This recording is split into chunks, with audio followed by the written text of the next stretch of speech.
Il a écrit et chanté des disques inoubliables. Il a écrit des chansons pour des acteurs et des chanteurs absolument incroyables. Et il est le fils de Marc Chagall. David McNeil est mon invité. Quelques pas dans les pas d'un ange. Une enfance avec Marc Chagall. C'est la réédition chez Gallimard de ce livre magnifique, David. On va en parler. Mais d'abord, on écoute cette voix. Écoutez cette voix qui retentit. J'allais presque dire Yves Montand a presque changé votre vie, David, quelque part. Absolument, absolument. Ouais. Oui, c'est vrai, non, c'est vrai. Il y a avant mon temps et après. J'étais ce qu'on appelle un chanteur underground. Et le jour où mon temps m'a un peu chanté sur Hollywood, qui était une chanson un peu discrète, lui en a fait un succès qui passait sur les ondes, ça a tout changé. Ouais. Avec Julien Clerc aussi, parce que la même année, j'avais écrit Mélissa pour Julien. Ouais, on va en parler, David, la voix de mon temps, écoutez. Superbe, superbe. Ils perdent leur dernier dollar dans les machines à sous. Un jour, Benjamin Chancard, le cousin ou le frère du type qui joue du sitar à la cour d'Angleterre, a gagné au dé le droit d'être un an son amant. Ils sont allés vivre à trois dans son appartement. Et là, David, on voit derrière la pochette du dernier disque d'Yves Montand. Regardez, Montand qui marche. Là, on est au Jardin des Tuileries et le titre du disque, c'est Yves Montand chante David McNeil. Le dernier album d'Yves Montand, c'était vous. C'était avec vous. J'étais très fier. Ouais. Très, très fier. Malheureusement, le disque n'est pas vraiment sorti. Parce qu'à l'époque, Montand se piquait de faire de la politique. Et disons que ses amis le poussaient à se présenter comme président de la République. Et comme il faisait beaucoup d'émissions politiques, il a dit « Je ne veux pas qu'on croie que je fais de la politique pour vendre du disque, donc je ne vais faire aucune promotion. » Et j'ai beau lui dire, tu sais, Allah, Jéhovah et Jésus-Christ, ils ont tous des imams, des curés pour faire leur promotion, même les plus grands. Mais il m'a pas écouté. Ouais. Quel personnage qu'Yves Montand. Ouais. Comment le qualifierait David, vous qui l'avez si bien connu? Mais c'est un homme avec des facettes multiples, parce qu'il y avait le showman, il y avait le personnage italien exubérant en public. Je veux dire, quand il jouait au boule sur la place de Saint-Paul-de-Vence, c'était un show. C'était un show. Et les autocars entiers de touristes venaient pour regarder Montand. Et lui, il adorait ça. Et puis il y avait le Montand plus intime, difficile à cerner parce qu'il était très très timide, très timide. Et puis le professionnel, deux professionnels. Il y avait le grand acteur, très joueur de poker aussi. Et puis le chanteur qui lui était généreux, contrairement à l'acteur. C'était donc un homme qui avait des facettes très différentes. Oui, et là, vous nous parlez d'un autre homme dans ce livre, David McNeil. Quelque pas dans les pas d'un ange, une enfance avec Marc Chagall. Pourquoi vous avez caché au fond si longtemps que vous étiez le fils de cet immense peintre, sculpteur, artiste qu'a été Marc Chagall? Vous savez, quand j'ai commencé dans le métier, quand j'ai commencé à faire de la musique, j'ai pensé que je voulais surtout pas que mon père pense que je me servais de son nom pour ouvrir des portes. Et ça l'aurait sans doute pas dérangé, mais j'avais pas envie de ça. J'avais envie d'arriver par moi-même d'une façon anonyme. Et le jour où Montand m'a chanté, j'ai dit là, je suis dans la cour des grands. Et alors là, j'ai dit qui était mon père. Oui. Parce que j'avais plus besoin de pousser les portes. Oui. C'est vrai qu'il y a une histoire avec le bassiste des Rolling Stones, Bill Wyman, qui vous a dit un jour, puisqu'il était voisin de votre père. Oui, à Saint-Paul, oui. Ouais. Qu'est-ce qu'il vous a dit un jour, le bassiste des Stones? Alors, Bill Wyman est devenu photographe. Quand il a quitté les Stones, il est devenu photographe. Et il a demandé à mon père de faire tout un album photo sur lui. Et à un moment donné, mon père a dit quelque chose, parce que ça m'a vraiment touché. Il a dit, vous savez, mon fils aussi, il fait de la musique. Et je ne savais pas du tout qu'il savait ce que je faisais ou qu'il suivait. Mais c'était un homme qui avait cette sorte de phénomène d'osmose avec l'actualité, qui était au courant de tout et qui savait que je chantais. Ouais. Et quand Bill Wyman m'a dit, tu sais, ton père m'a dit ça, j'étais vraiment, vraiment très, très heureux. Oui. Très heureux. Et vous avez senti que votre papa, il était fier de vous. Qu'il était fier de moi, oui. J'étais vraiment très heureux. Oui. On va entendre un autre qui vous a chanté, c'est Alain Souchon, c'est Casablanca. Une de vos chansons, parmi tant d'autres, on en entendra encore d'autres dans cette émission. Mais quand on parle de votre papa, David McNeil, on pense à votre enfance, votre maman, donc, qui s'appelait Virginia McNeil, Oui. et qui, quand elle est enceinte de vous, de Marc Chagall, n'est pas encore divorcée. C'est ça le début de votre vie. Mais à l'époque, le divorce est très, très difficile. Avant les années 50, le divorce, c'était même pas par consentement mutuel, c'était très très complexe. Et puis la loi anglaise, parce que McNeil était écossais, donc britannique, la loi anglaise est différente de la loi française. Et si la République française était un tout petit peu en avance sur la question du divorce, les Britanniques ne l'étaient pas. Et puis lui refusait de signer les papiers. Donc quand je suis né, je me suis appelé évidemment du nom que portait ma mère. Et le jour où McNeil a accepté le divorce et que mon père pouvait m'adopter, ma mère était partie. Ouais. Mais c'est votre papa, c'est Marc Chagall qui a payé les frais de clinique de votre naissance. Ah oui, non, mais j'étais vraiment son fils. Et jusqu'à la fin de sa vie, il était très fâché quand sur les lettres j'écrivais David McNeil, il me disait « mais David Chagall ». David Chagall. Oui. On a envie de vous dire, vous êtes David Chagall. Mais oui, sauf que légalement, c'est très difficile de prendre le nom, parce que je suis britannique, né aux États-Unis, mon père était français, donc il faudrait des avocats dans toutes les villes qui se mettent tous d'accord. Il n'y a aucune loi, législation sur les noms. En France, c'est devenu très facile. En Angleterre, ça ne l'est pas. Aux États-Unis, c'est encore pire.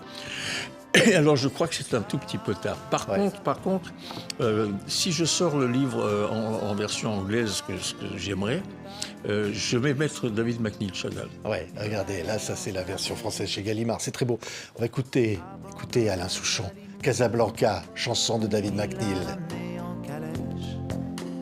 Dans la nuit froide, les musines rêvaient d'un poste à Marrakech.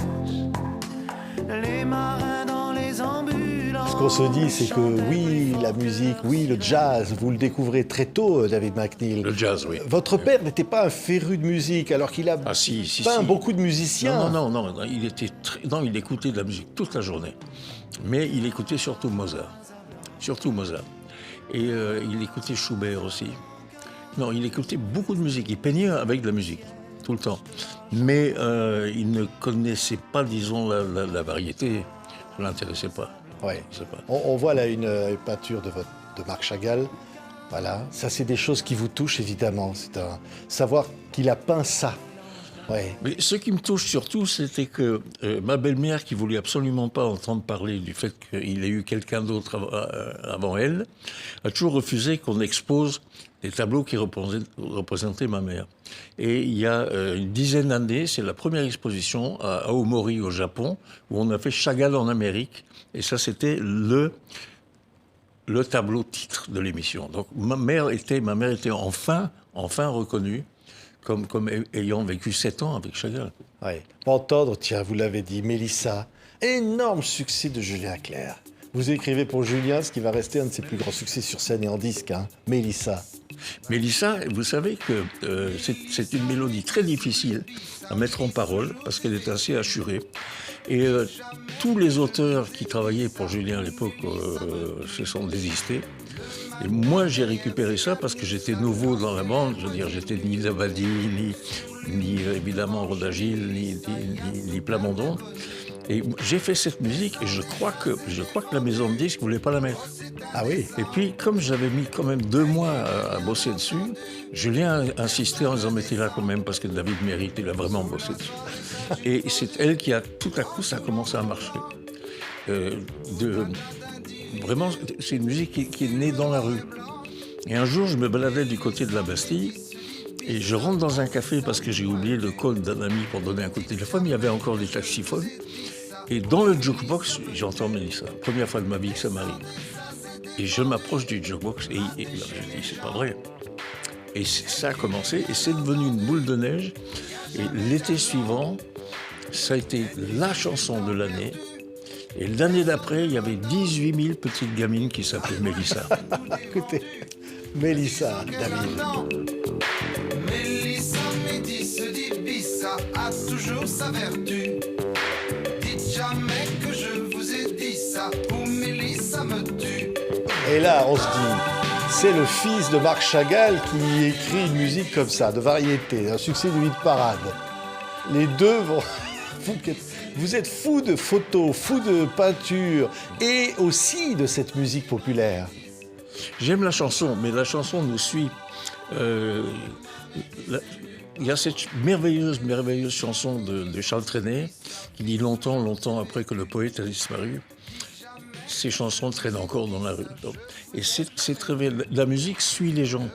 Et si on demande des repères à des gens de mon âge, ils ne vont pas citer un film, ils ne vont pas citer un tableau, ils vont citer une musique, ils vont citer une chanson, certainement. Si on parle à des gens, vous êtes rencontrés comment? On s'est rencontrés sur les Beatles. Souvent. Oui. Souvent. Et on s'est peut-être connu sur Mélissa. On va entendre après les brèves rencontres de Jacques Dutronc pour qui vous avez écrit cette chanson. Mais là, sur quelques pas dans les pas d'un ange, David McNeil. C'est votre enfance, c'est Vence.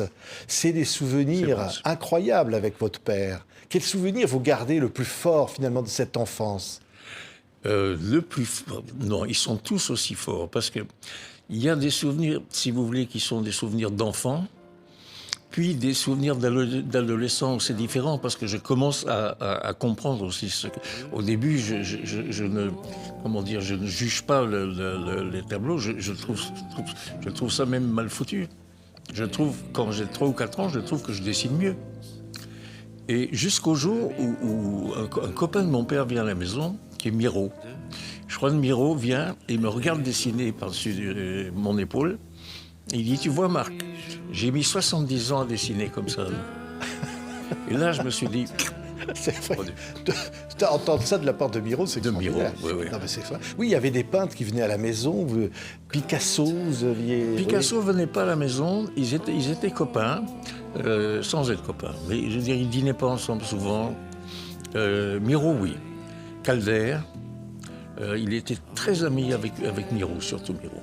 Ouais. Et quel père était-il avec vous? C'était un père merveilleux. Je pense qu'il était très difficile à vivre pour ses épouses.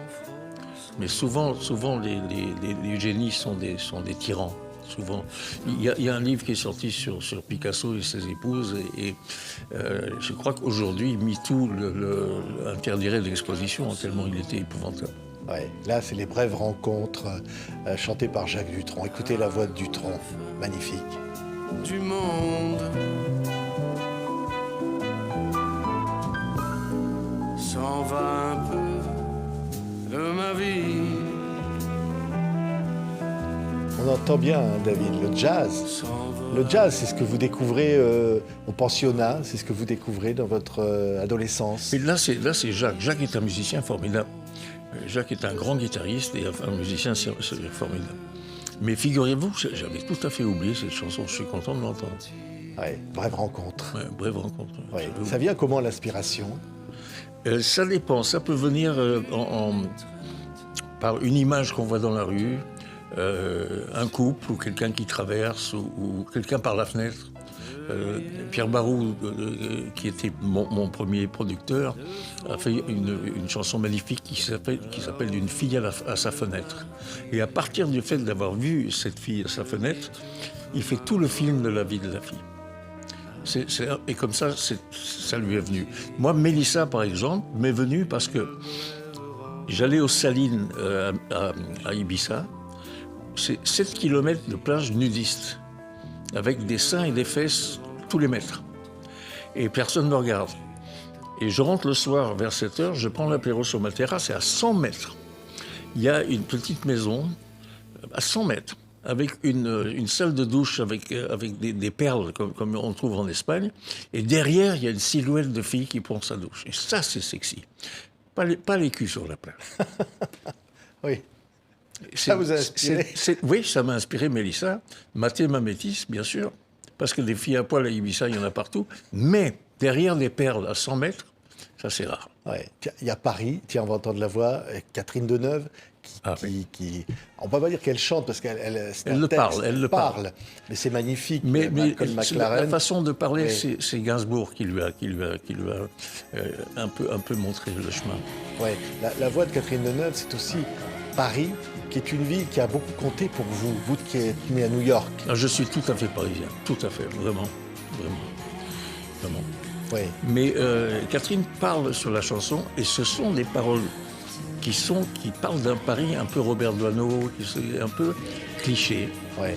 Et quand McLaren, qui a fait la musique, a dit « Mais Catherine, vous savez, vos paroles sont tout à fait clichés », Catherine lui a répondu d'une façon cinglante « Je suis moi aussi un cliché ». Écoutez la voix de Catherine Deneuve.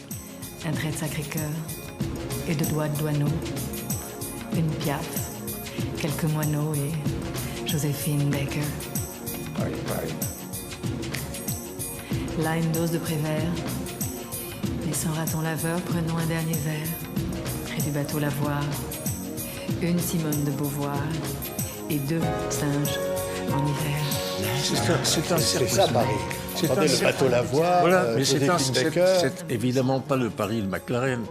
Le Paris de McLaren, c'était le Queen avec des travelots partout.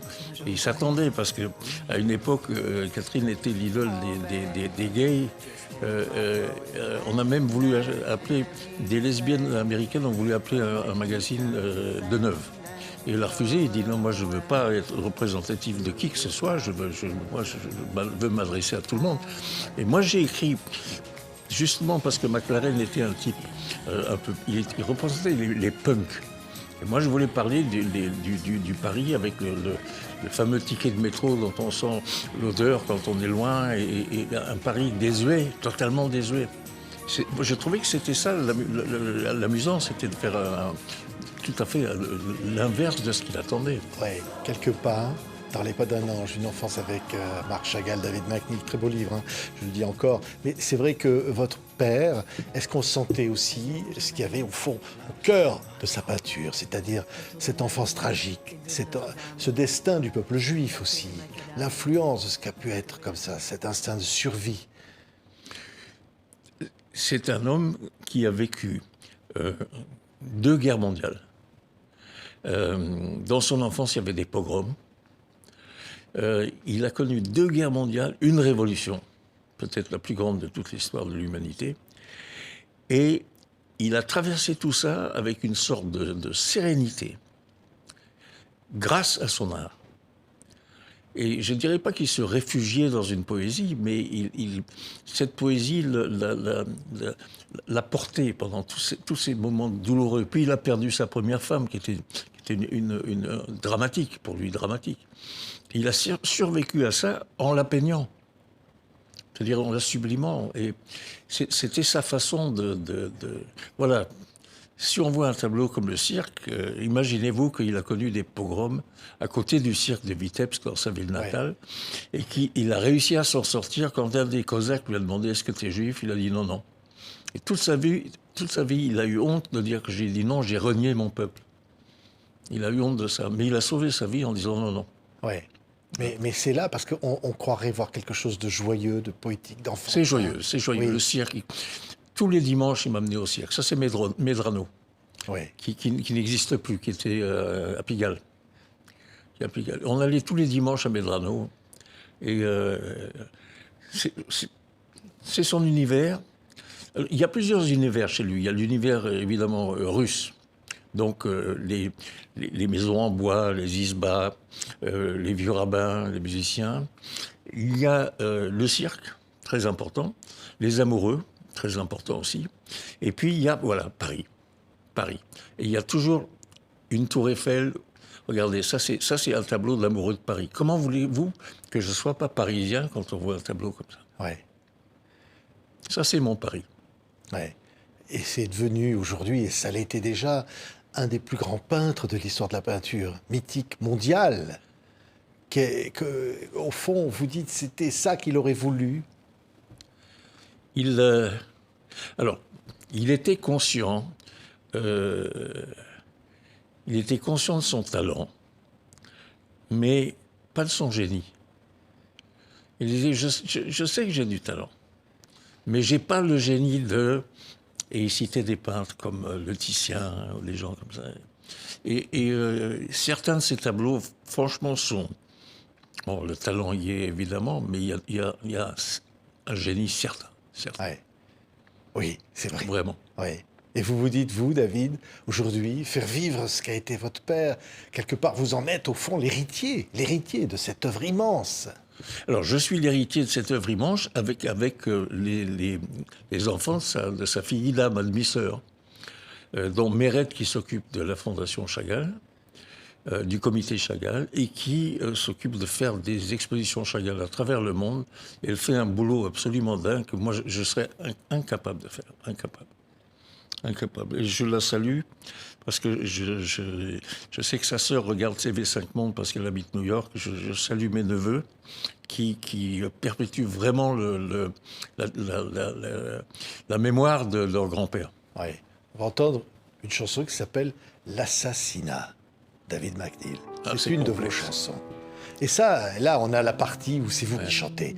Vous parliez tout à l'heure de Pierre Barou. Oui. Après quelques disques, vous allez rencontrer ce génial patron de maison de disques, compositeur des musiques avec Francis Lay, des films de Lelouch, Pierre Barou, qui met tout ce qu'il gagne dans cette chanson de Un homme, une femme pour fonder une maison de disques. Oui.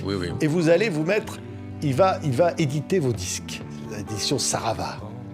C'est une rencontre extraordinaire. C'est-à-dire qu'il produisait déjà Brigitte Fontaine, Jacques Higelin, et aussi l'Art Ensemble de Chicago, qui était un groupe de jazz, free jazz, que personne n'aurait édité. Il n'y a que Pierre qui aurait édité des choses comme ça. Et il m'a fait confiance, et il m'a ouvert les portes de son studio. Et de temps en temps, c'était pas un directeur artistique, mais de temps en temps, il donnait une idée. Mais il proposait. Jamais il disait, bon, ici, on va mettre des cuivres, là, on va mettre... Non, il a dit, qu'est-ce que tu penses de peut-être une chanteuse d'opéra ou un piano, avec des idées souvent très justes. Souvent très justes. Il avait une idée très, très juste de la chanson. Oui, écoutez, L'assassinat, David McNeil. Trop fortement quand il la relâche, elle est morte.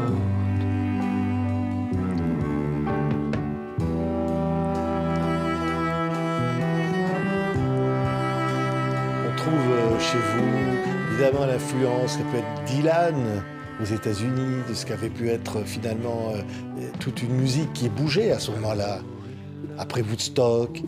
Oui, j'étais très influencé par le folk américain, plus que par le rock. Et je suis venu à des choses un peu plus rock, un peu trop tard. J'avais un peu loupé le train. Mais je n'avais pas une voix pour chanter du rock, parce que j'ai une voix pour chanter folk avec une guitare. Oui. J'ai pas la voix de Kurt Cobain ou des gens comme ça. Oui, on va vous entendre encore chanter. Le professeur a dit, David, tellement de chansons, tellement de disques, hein, au fond. Et pas tellement, parce qu'en 60 ans, j'en ai composé 200, ce qui n'est pas grand-chose. Pas grand-chose. C'est moins de 10 par an. Oui. Avec les chansons que j'ai faites pour les autres, disons, je dois faire 10 chansons par an en moyenne, ce qui est très peu. Quand mon ami Didier Barbelivier en fait 10 par semaine. Oui, c'est vrai. Mais toujours avec une liberté totale. Vous n'avez jamais recherché le succès, la lumière, la gloire. J'en ai peur. Parce que j'ai connu... mon père était déjà très célèbre quand j'étais enfant. Et des photographes qui grimpaient par-dessus des murs pour venir le photographier dans son jardin. Et ça le terrifiait. Donc j'étais un peu terrorisé par l'idée d'être cerné. Alors, de temps en temps, de moins en moins maintenant, parce qu'il y a de moins en moins d'émissions sur les chanteurs à la télé, de temps en temps, quelqu'un m'arrêtait dans la rue en disant « Dites-moi, j'aime bien vos chansons ». Alors là, ça me fait un plaisir fou. Mais quand mes copains, comme Alain, par exemple, doivent se déguiser en mettant des casquettes et des fausses moustaches pour marcher dans la rue, ça c'est moi. Alain, vous parlez de qui? Souchon. Alain Souchon se déguise. Alors voilà, si vous voyez un type avec des moustaches dans la rue, c'est Alain Souchon. Et une casquette. Ah, une casquette, oui, c'est ça. Et Renaud et tous ses copains, vous allez écrire pour eux. Ouais. Renaud, dans la rue, les gens l'accostent très gentiment. Puis ça ne le gêne pas, ça le gêne pas. Renaud il est très amical. Par contre, Julien Clerc, ça le gêne. Oui. Et alors il met des lunettes noires, ce qui fait qu'on voit que lui, évidemment. Un de vos grands copains, Woolsey, vous allez aussi évidemment écrire pour lui. Laurent, il est tellement souriant et tellement antillais que serrer des mains, faire des bisous et des selfies, il adore ça. Ouais. Julien, ça le gêne vraiment. Il est venu un jour m'attendre à l'aéroport de Bordeaux. Il était en manteau noir avec des lunettes noires. On voyait que lui. Mais moi, je suis content. Regardez ici, je suis arrivé une demi-heure en avance parce que j'aime bien être là, à l'heure. Je me suis assis à une terrasse, là. Beaucoup de gens qui passent, personne ne me reconnaît. Et ça, c'est quelque chose de vraiment, vraiment appréciable. Parce que quand il y a une personne sur 1000, une fois par temps en temps, qui dit « Dites-moi, c'est pas vous qui avez fait ça », ça, c'est un bonheur. Ah oui. Bonheur. Mais derrière tout ça, et je reparle quand même quelques instants de ce livre, David, c'est très intime, hein, c'est magnifique, il y a plein d'illustrations, de photos, quelque part dans les pas d'un ange de votre père, de Marc Chagall. Vous dites au fond, c'est avec vous évidemment cette enfance, même si cette vie a été si compliquée, vous avez eu une vie compliquée, parce que évidemment vous allez à un moment donné quitter Marc Chagall, et puis le retrouver, et puis même les dernières images, vous en parlez dans le livre, les dernières fois où vous voyez votre père. Mais très souvent, vous savez, c'est arrivé... c'est arrivé notamment avec Picasso. Très souvent, les dernières épouses des gens célèbres les coupent du monde de leurs enfants. On voit ça avec le drame qui est autour d'Alain Delon. Delon est coupé de ses amis et de ses enfants. Et souvent, les dernières épouses des hommes vieillissants se conduisent comme ça, Ouais. d'une façon épouvantable. Ça s'est passé comme ça pour Marc Chagall. Ça s'est passé comme ça avec sa dernière épouse, dont je ne citerai pas le nom parce que non. Et elle m'a même, je vais vous dire, pour dire le pire qu'elle m'ait fait, c'est que je ne l'ai pas vue sur son lit de mort. Elle avait prévenu les gendarmes de dire si je me pointais dans la maison, de me foutre dehors. C'est pas vrai. Oui. On vous a interdit de voir votre Oui. père mort. Je ne l'ai pas vue sur son lit de mort. Mais la femme de Picasso, c'est encore pire. Jacqueline, son petit-fils voulait le voir, aussi sur son lit de mort. Elle lui a interdit l'entrée. Et le gamin a bu 3 litres d'eau de Javel, il s'est suicidé, il s'est tué dans des douleurs épouvantables. Moi, je n'ai pas bu d'eau de Javel, j'ai été boire un pastis ou deux. Mais c'est très étrange parce que cette femme est détestée par le monde de l'art. Et la femme de mon père, sachant que Jacqueline Picasso était détestée, a fait la même chose. Et maintenant, elle est de moins en moins citée dans les livres. Moi, je la cite dans mon livre, je l'appelle elle, je ne dis même pas son nom. Ouais. Mais au fond, pourquoi? Pour l'argent? Parce que c'est vrai que les tableaux de Marc Chagall valent des fortunes aujourd'hui. C'est pas pour l'argent. C'est un enjeu d'argent, il y a quand même... Non, c'est d'être la seule égide à protéger le grand homme. D'être seul à protéger le grand homme. C'est un phénomène psychiatrique qu'il faudrait analyser, que j'ai pas analysé, mais je l'ai revu chez beaucoup d'artistes et des écrivains aussi. Oui. Mais qu'aujourd'hui, les œuvres de Chagall valent des fortunes. Pas autant que Picasso. Disons, ça ne bouge pas. Oui. Ça ne bouge pas. Mais c'est un enjeu considérable. C'est aussi c'est devenu, malheureusement, il n'aurait peut-être pas aimé. Non, mais elle était très âpre au gain. Et elle a fait croire à mon père, toute la fin de sa vie, qu'il n'avait pas d'argent. Qu'il disait qu'il allait travailler. Et c'est elle qui l'a poussé à faire des choses à la fin de sa vie qui sont un peu mièvres, c'est-à-dire des vues de Saint-Paul avec des amoureux et des fleurs, parce que c'est ça qui se vendait. Et quand il a vu son marchand, Aimé Magde, qui avait une Rolls blanche décapotable superbe, que lui, il avait une vieille Peugeot épouvantable, il a dit « Pourquoi mon marchand, qui n'a que 20% de ce que je fais, il a une Rolls alors que moi, j'ai cette vieille Peugeot ?» Et sa femme lui a dit « Écoute, Marc, va dans l'atelier et travaille, et tu auras la même. » C'est pas vrai. Il a été à l'atelier tous les jours jusqu'à 11h du soir et il n'a jamais eu ça. Donc il est mort pauvre, quoi. Il a cru qu'il était pauvre. Il a cru qu'il était pauvre. Et il lui a fait croire qu'il n'y avait pas d'argent. Ça, c'est ce qu'on appelle un abus de faiblesse, au fond. Je crois que c'est une maladie. C'est une maladie. Mais lui, comme tous les gens qui sont nés pauvres, il reste toujours, disons, il compte les sous. C'est comme Sean Connery, qui gagnait des millions et des millions. quand il perdait un bouton de sa veste, il la donnait pas à recoudre, il la recousait lui-même.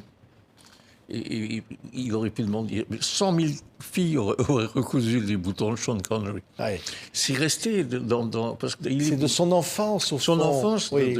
de manger du pain noir avec du cacha et des harengs, parce que mon grand-père travaillait dans une fabrique de harengs, donc il ramenait des harengs. Mon père a bouffé des harengs pendant 15 ans de sa vie.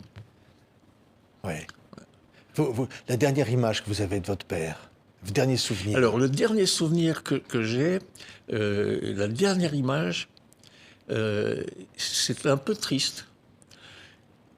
Je passe par Vence et je suis avec une jeune fille qui n'est pas jolie.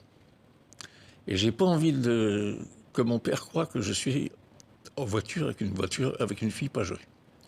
Donc, je ne m'arrête pas quand je le vois prendre sa promenade et traverser le petit pont qui passe la Lubiane devant chez nous. Et je m'en vais en voiture, mais je le regarde partir sur le pont. Et ma dernière image de lui, c'est de voir comme Chaplin dans ses films, quand il s'en va sur la route. Ouais. Comme ça. C'est la dernière image que j'ai lui. Bon, il boitille pas comme Chaplin, mais cette notion d'horizon et de lui qui part vers Saint-Janet, seul sur le pont, alors que stupidement, j'ai pas été l'embrasser. Ça, c'est la dernière image que j'ai de lui. Ouais. Triste et aussi poétique. Mais en même temps, il y a toute son œuvre. Elle est là. Et elle est éternelle. C'est ça, vous vous dites, au fond, ça ne console pas, bien sûr, mais l'œuvre de Chagall... Ça console, parce qu'il y a son œuvre.